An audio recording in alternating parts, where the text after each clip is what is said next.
तो हम लोग स्टार्ट कर रहे हैं मल्हार आपकी कक्षा 8 के लिए जो पाठ्य पुस्तक है आपकी, उसका हम लोग चैप्टर स्टार्ट कर रहे हैं। अच्छा बच्चों, मल्हार मतलब क्या होता है? मल्हार क्या है? मल्हार एक शास्त्रीय संगीत का एक राग है। आप लोग देखिए यहाँ पे, मल्हार क्या है? एक शास्त्रीय संगीत का एक राग है। और इसे कब गाया जाता है? इसे मुख्यतः रूप से वर्षा ऋतु में गाया जाता है। ठीक है, वर्षा ऋतु में प्रकृति नूतन रूप धारण करती है। इसका संबंध सृजन, सौंदर्य, नएपन और कृषि से भी है। ठीक है, तो जब वर्षा ऋतु में ये संगीत का एक राग है जो कि वर्षा ऋतु में गाया जाता है। और यह जब वर्षा होती है तो प्रकृति हमारे चारों तरफ का जो नेचर है वह एक नया रूप धारण करती है।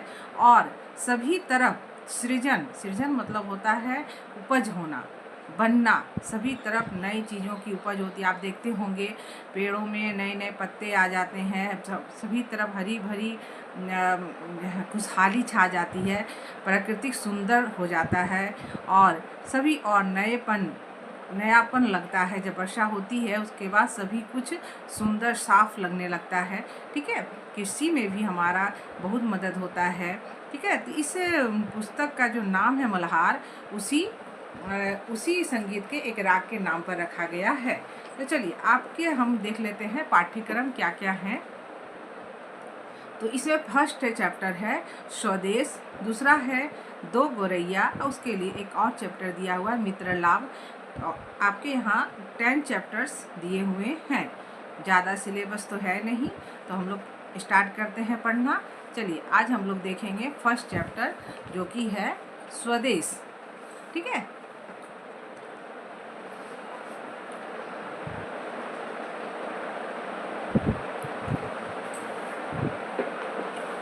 वह हृदय नहीं है, पत्थर है जिसमें स्वदेश का प्यार नहीं। जो जीवित जोश जगा न सका, उस जीवन में कुछ सार नहीं। तो यहाँ पे कवि कह रहे हैं कि वह हृदय नहीं है, वह जो दिल है वो दिल नहीं है, एक पत्थर की तरह कठोर है वह, जिसमें अपने देश के लिए, अपने राष्ट्र के लिए प्रेम ना हो। ठीक है, इसमें आपका हृदय का जो वर्णन किया गया है कि हृदय नहीं है, वो एक तरह से जीवन के बारे में कहा गया है कि वह जीवन निरर्थक है। उस जीवन का कोई अर्थ नहीं अगर आपके दिल में अपने देश के लिए प्यार न हो। जो जीवित जोश जगा न सका, उस जीवन में कुछ सार नहीं। ठीक है, जो जीवित जोश जगा न सका, उस जीवन में कुछ सार नहीं।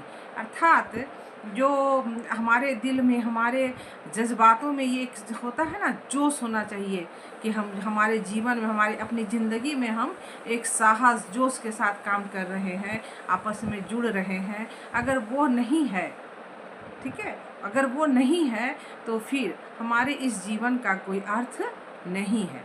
ठीक है, जो चल न सका संसार संग, उसका होता संसार नहीं। जिसने साहस को छोड़ दिया, वह पहुंच सकेगा पार नहीं। ठीक है, तो यहाँ पे कहा जा रहा है, कवि कह रहे हैं कि अगर आप सफलता प्राप्त करना चाहते हैं, अगर आप सफल होना चाहते हैं, तो आपको अपने राष्ट्र, देश, दुनिया से तालमेल मिलाकर चलना पड़ेगा।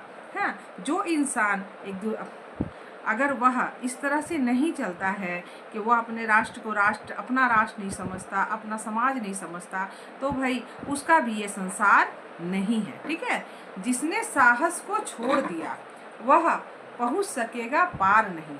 और जिस व्यक्ति ने अपने साहस, अच्छा यहाँ पर अभी तो पहले देखिए कवि कह रहे हैं कि आपको आपके संसार, आपके समाज, आपके राष्ट्र के साथ चलना है, उसको लेके चलना है। ये नहीं कि मैं सिर्फ आगे बढ़ूँ, नहीं, आप अपने समाज के साथ आगे, अपने परिवार के साथ आगे बढ़ें।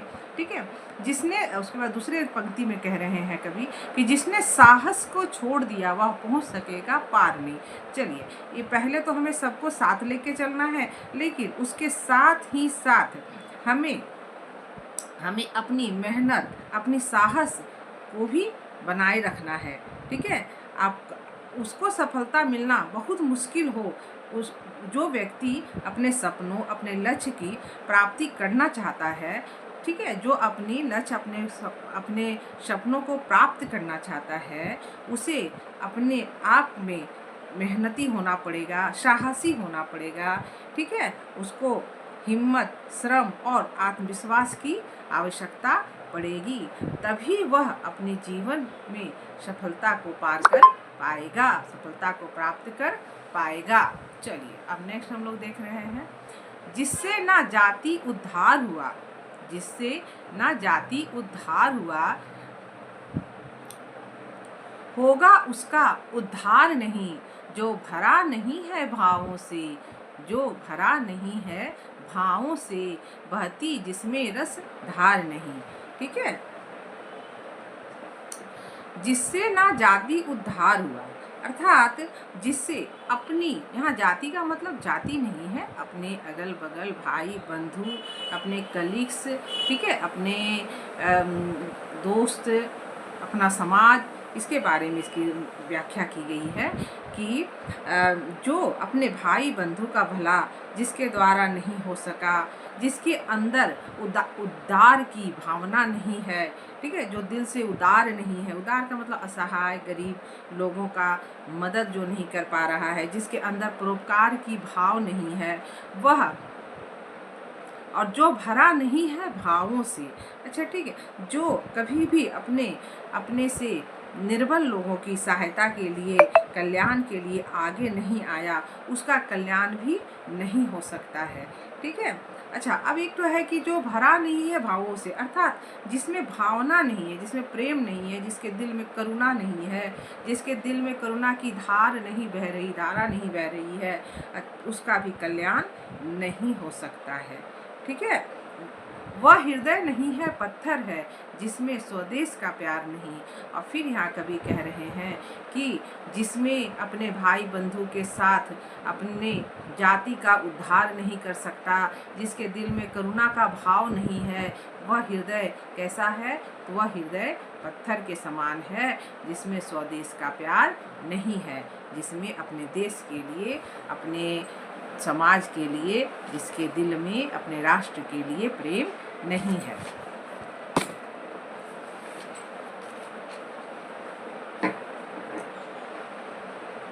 चलिए नेक्स्ट पंक्ति और हम चलते हैं। जिसकी मिट्टी में उगे बढ़े, पाया जिसमें दाना पानी, माता पिता बंधु जिसमें है, जिसके हम राजा रानी।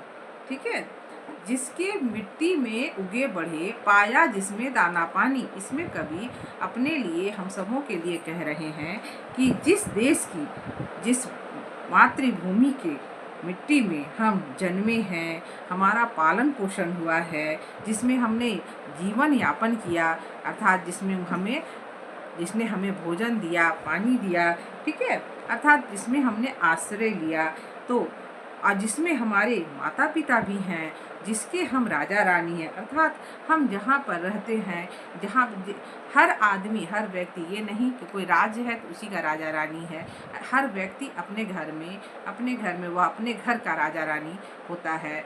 ठीक है, तो इसमें क्या कहा गया है कि जिस मिट्टी में हम लोग बड़े हैं, उगे हैं मतलब जन्म लिए हैं, जिसमें जिसका अन्न जल हमने ग्रहण किया है, अपने जीवन को हमने संवारा है, जहाँ पे हमें माता पिता प्राप्त हुए, जहाँ पे हमें सखा बंधु प्राप्त हुए, हाँ, जिसके हम राजा रानी हैं। ठीक है, जिसने की खजाने खोले हैं, नौ रत्न दिए हैं लासानी, जिस पर ज्ञानी भी मरते हैं, जिस पर है दुनिया दीवानी।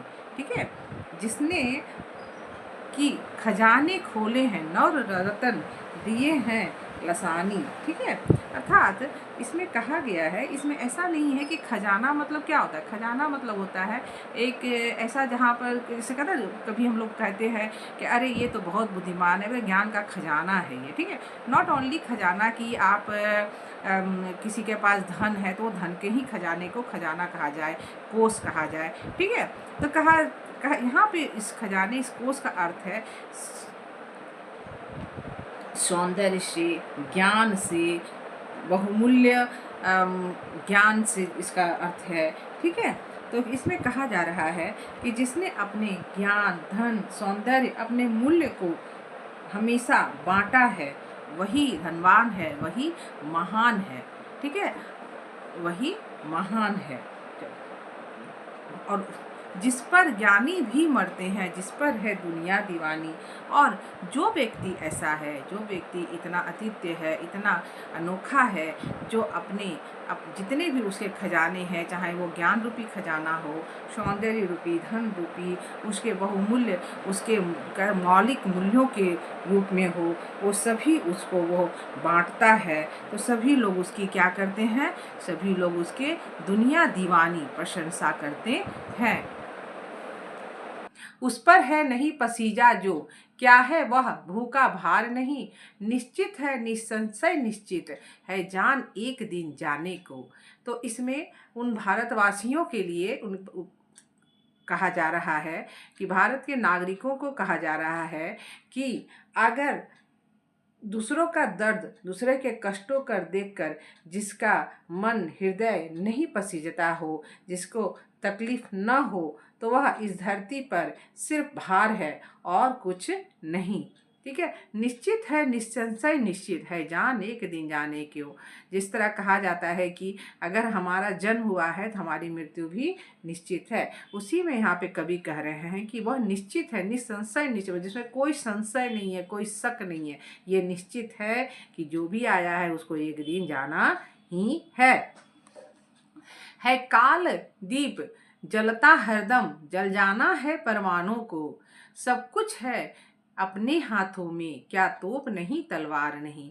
यहाँ पे इस काल दीप के बारे में जो कहा गया है, यह समय रूपी, समय को एक दीप के रूप में बताया गया है कि जिस तरह एक दीपक जलता है तो उसके सामने कीट पतंग सभी आती हैं और सभी अपनी मृत्यु को प्राप्त करती हैं। उसी तरह ये समय रूपी दीपक के निरंतर जलते रहने से हमारे जो मनुष्य रूपी, जीव रूपी जो हम लोग हैं, उनका भी यह निश्चित है कि हम लोग भी एक दिन उस कीट पतंग के रूप जिस तरह जल जाता है, उस तरह हमारा भी जीवन खत्म हो जाएगा। सब कुछ है अपने हाथों में, क्या तोप नहीं तलवार नहीं।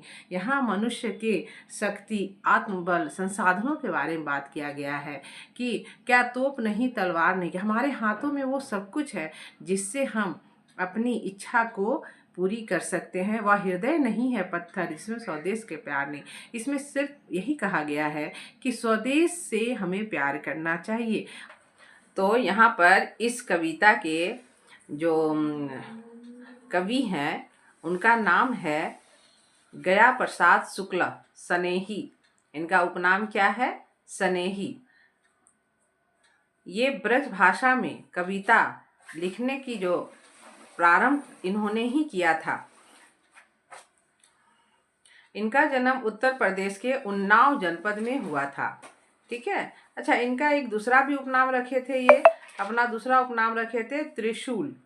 क्या उपनाम रखे थे? त्रिशूल। पहला इनका उपनाम सनेही था और दूसरा था त्रिशूल।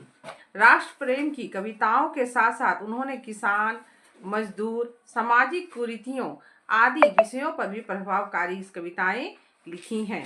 ठीक है, त्रिशूल, तरंग, राष्ट्रीय मंत्र, कृषक क्रदन इनकी उल्लेखनीय रचनाओं में से एक हैं।